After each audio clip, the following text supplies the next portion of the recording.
संतो बोले थे जग मारे, संतो बोले थे जग मारे, अनबोले ते कैसे के बनी हैं, अनबोले ते कैसे के बनी हैं, शब्द ही कोई न विचारे, संतो बोले थे जग मारे।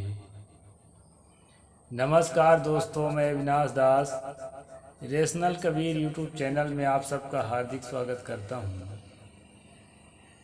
साथियों, यदि आप इस चैनल को सब्सक्राइब नहीं किए हैं तो सब्सक्राइब ज़रूर करें, शेयर करके अपने सभी साथियों तक पहुंचाएं, सभी ग्रुपों में पहुंचाएं।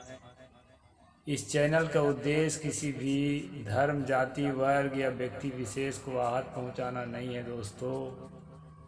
ये चैनल वैज्ञानिक चेतना जागृत करने के लिए और मनुष्य के बीच का जो भेद की दीवार है उसको समाप्त करने के लिए, देश में दया और करुणा का प्रचार करने के लिए इस चैनल का निर्माण किया गया है, स्थापना किया गया है। तो दोस्तों, आप सब जो है चैनल की मदद करें और इस काम में आगे आए। मैंने सतगुरु कबीर साहब की एक वाणी आपके सामने बोला है, उस पर थोड़ी चर्चा करूंगा। इसके बाद आज के प्रसंग पर, मनुस्मृति पर चलते हैं। सतगुरु ने कहा, संतो बोले ते जग मारे, अन बोले ते कैसे बनी है, शब्द ही कोई न विचारे। संतों से सतगुरु ने कहा, ये संतों, बोलने से संसार के लोग, जो दबंग लोग हैं, वो मारने दौड़ते हैं, लेकिन नहीं बोलेंगे तो कैसे बनेगा। बातों पर कोई विचार नहीं करता है, मुद्दे को कोई विचार नहीं करता है, ठहर कर कोई सोचता नहीं है, इसलिए बोलना जरूरी है। साथियों, आज भी इस बात को आप देखेंगे कि जो बोलना जानता है वही अपने हक अधिकारों के प्रति जागृत होता है और वही जो है उसके लिए लड़ सकता है। लेकिन गूंगा बहरा बनकर के, मौन होकर के जो बैठा हुआ आदमी है, उसके देखते देखते उसके सारी चीजें छीन जाती है और वो कुछ नहीं कर पाता। कहने को तो सब आदमी हैं, लेकिन अभी भी मूल रूप से आदमी दुनिया में कम है।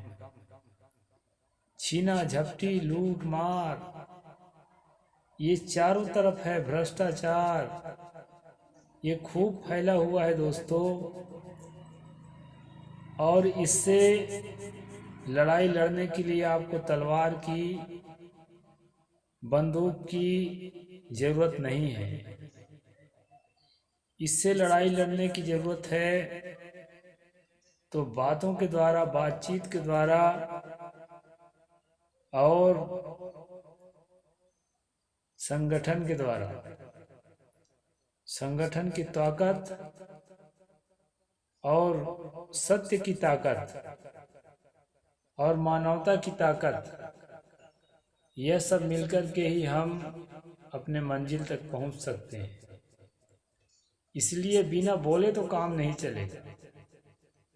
आज आप देख रहे हैं कि जो बोलता है, सत्य बोलता है, सत्य को उजागर करता है, सवाल पूछता है, तो वो चाहे राजनेता आदमी हो, चाहे पत्रकार हो, चाहे हमारे जैसा सामाजिक कार्यकर्ता हो, उसको पकड़कर एक तो जेलों में ठूंस दिया जाता है, एक तो अनेक तरह के जो है इल्जाम लगाकर उसको प्रताड़ित किया जाता है। यह हाल सतगुरु कबीर साहब के जीवन में भी था,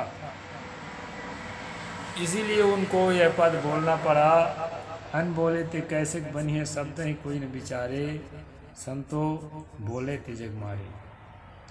साथियों, आज हम मनुस्मृति के ऐसे चैप्टर पर हैं जो लगभग इसी बात के नज़दीक है। 8वां अध्याय का, वैसे यह अध्याय में गप बहुत है, कुछ चीज़ें छोड़ना भी पड़ेगा और बहुत लंबा है। कई बार जो है कई चीज़ों की पुनरावृत्ति है, रिपीट, इसलिए कई चीज़ों को छोड़ना पड़ेगा।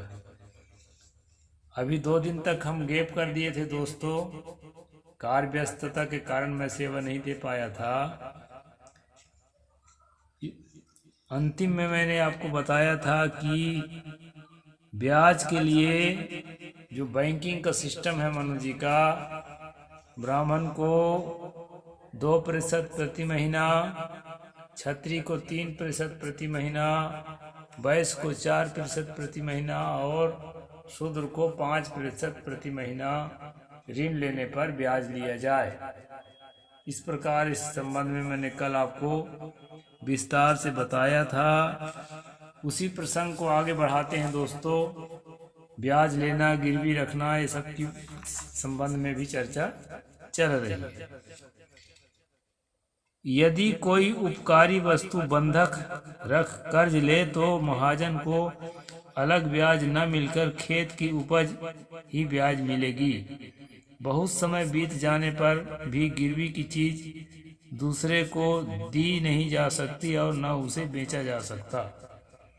गिरवी अगर खेत रखा गया है तो खेत की उपज वो खाए, वही उसका ब्याज है, और जो मूलधन है वो जमा करके तो जो है वो तब जा कर के वो खेत को वापस ले सकता है।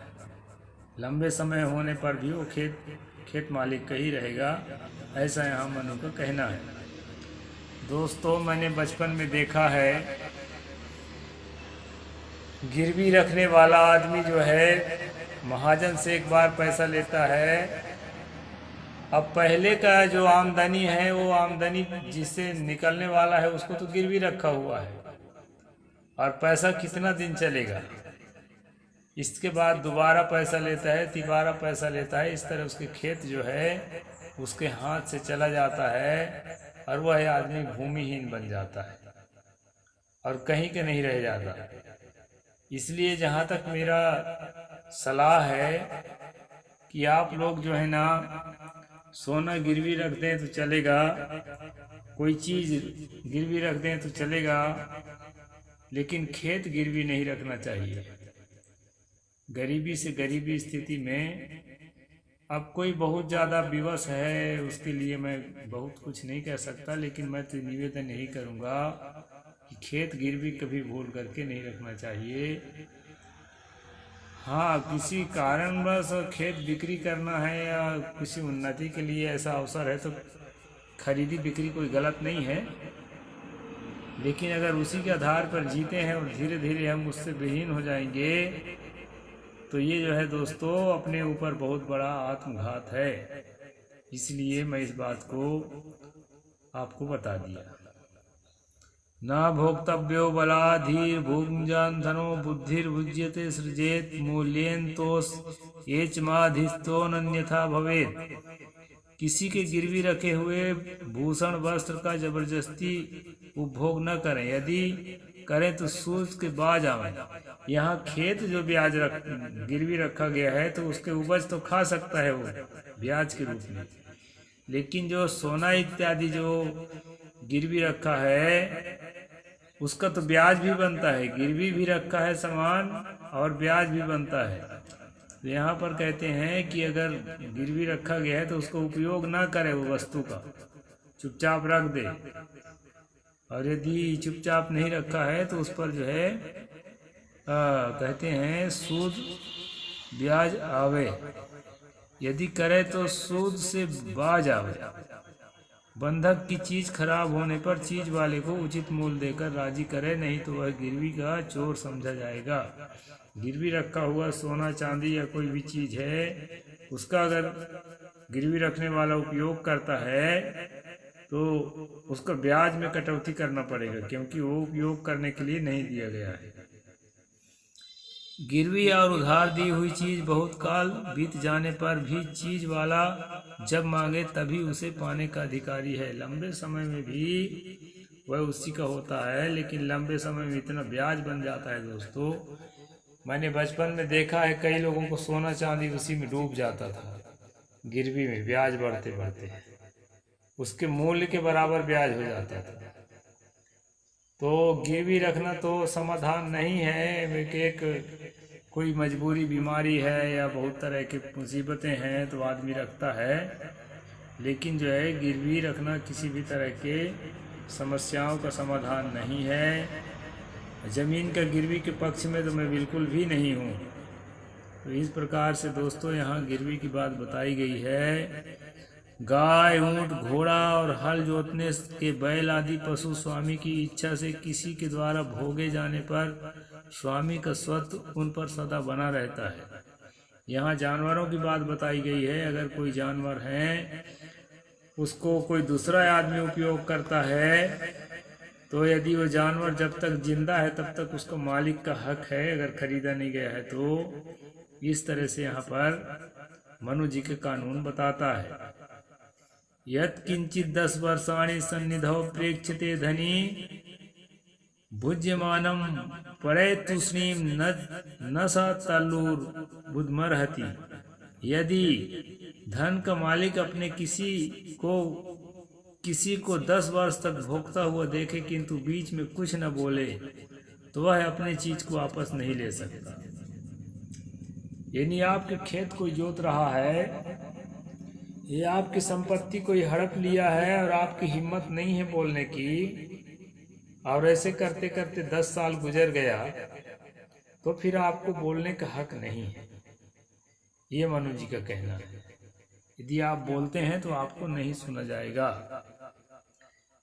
लेकिन दोस्तों, जो व्यक्ति कमजोर है, जिस व्यक्ति की पकड़ नहीं है राजनीति में और समाज में, जो दबंग लोग हैं उनके साथ उसका कोई संबंध नहीं है, ऐसे व्यक्ति इस कानून के तहत पिस जाते हैं और जो है धन से, संपत्ति से, सम्मान से, हर तरह से वो हीन हो जाते हैं और किसी काम के नहीं रह जाते। कुत्ते बिल्ली की तरह जीवन जीने के लिए विवश हो जाते हैं।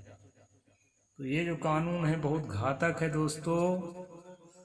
तो इस कानून को जो है ना हमें समझना चाहिए। आगे कहते हैं, अज दड्डश्चेत पो गंडो विषे चास भुंजते भग्नम तद्वहरणे भोक्ता तद्द्रव मरहति। यदि वह जड़ नहीं है, यानी पागल टाइप का नहीं है, तो 16 वर्ष से अधिक उम्र का है तो उसके सामने यदि उसका धन कोई भोगे तो वह भोगने वाले का होता है, धनी का अधिकार उस धन पर नहीं होता है। यदि व्यक्ति पागल नहीं है, दिमाग से ठीक है और 16 वर्ष का उम्र का हो गया है,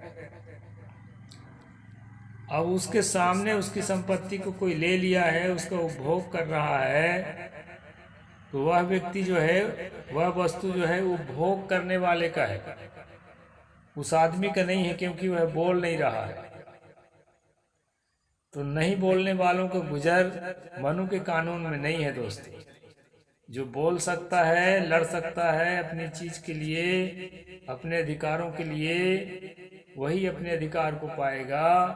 और अगर गिड़गिड़ाएगा, भीख मांगेगा, तो 4 हंटर लगा करके वो हड़पने वाला वस्तु हड़प सकता है व्यक्ति, उसका आप कुछ भी नहीं बिगाड़ सकते।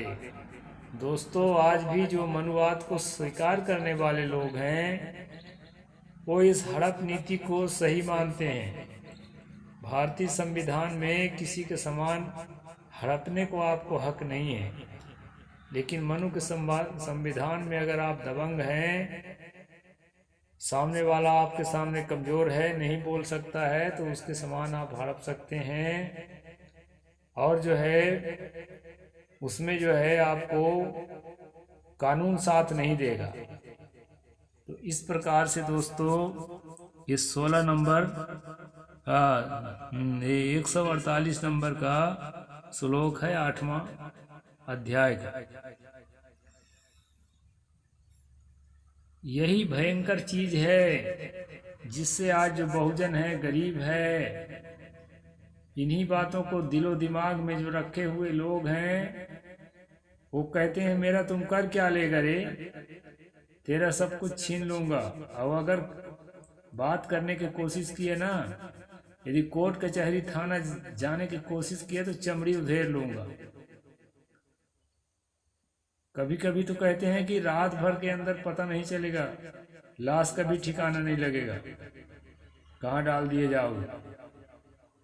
ऐसे करके दबंग लोग दोस्तों, ये केवल उत्तर भारत की बात नहीं है, हमारा उत्तर भारत तो इसमें बुरी तरह से रंगा है, लेकिन इसके अलावा दक्षिण भारत, पूरा पश्चिम भारत में भी दबंग लोग दबंगाई करते हैं और इस तरह से गरीबों के हक छीनते हैं। इस हक छीना वाला जो कानून है, इसको मनु जी ने सही ठहराया है। जिसकी लाठी इसकी भैंस, जो लठैत है, भैंस हाथ के आपको ले जाए, आप कुछ बोल नहीं सकते। तो ये कानून मुझे थोड़ा उटपटांग लग रहा है, मानवता के विपरीत लग रहा है। ये कानून नहीं होना चाहिए, ऐसा मैं मानता हूँ, लेकिन दिलो दिमाग में कानून है, भारतीय संविधान में तो नहीं है। तो इस प्रकार दोस्तों, आधी सीमा बाल धनम निपेक्षोपनिधि स्त्रिया राजस्वम श्रोत्रियस्य च भोगेन प्रणश्यति। गिरवी गांव की सीमा बालक का धन, थाती उपनिधि अर्थात किसी बर्तन में रखता हुआ गुप्त धन, दासी राजस्व और वेदाध्यायी ब्राह्मण का धन किसी के द्वारा भोगा जाने पर भी धनी का स्वतः नष्ट नहीं होता। अब जो है बताया है कि जो कुछ लोग, कुछ ऐसी चीजें हैं जो दबंगई से नहीं भोगा जा सकता, उनको जो है दबंगई से कोई ले भी लिया है तो वापस लिया जा सकता है। वो क्या क्या चीज हैं? गिरवी का सामान, गांव की सीमा और बालक का धन जो 16 साल से कम का हो। इसमें 16 साल वाले को नहीं कहा गया, 16 साल का है तो उससे छीन सकते हो, लेकिन 16 साल से कम का है तो उसके लिए कानून आपको साथ देगा, मनु का कानून। थाती यानी जो आप रखते हैं अमानत। उपनिधि किसी के बर्तन में रखा हो गुप्त धन। दासी, पहले मनुष्य को, महिलाओं को जो है दासी बनाकर रखा जाता था, तो दासी भी जो है यहाँ बताया है कि जिसकी दासी है उसी की रहेगी। उसको अगर कहीं वो गिरवी रखा है तो वो हड़प नहीं सकता। राजस्व, राजस्व मतलब जो टैक्स वगैरह जमा करते हैं जमीन का।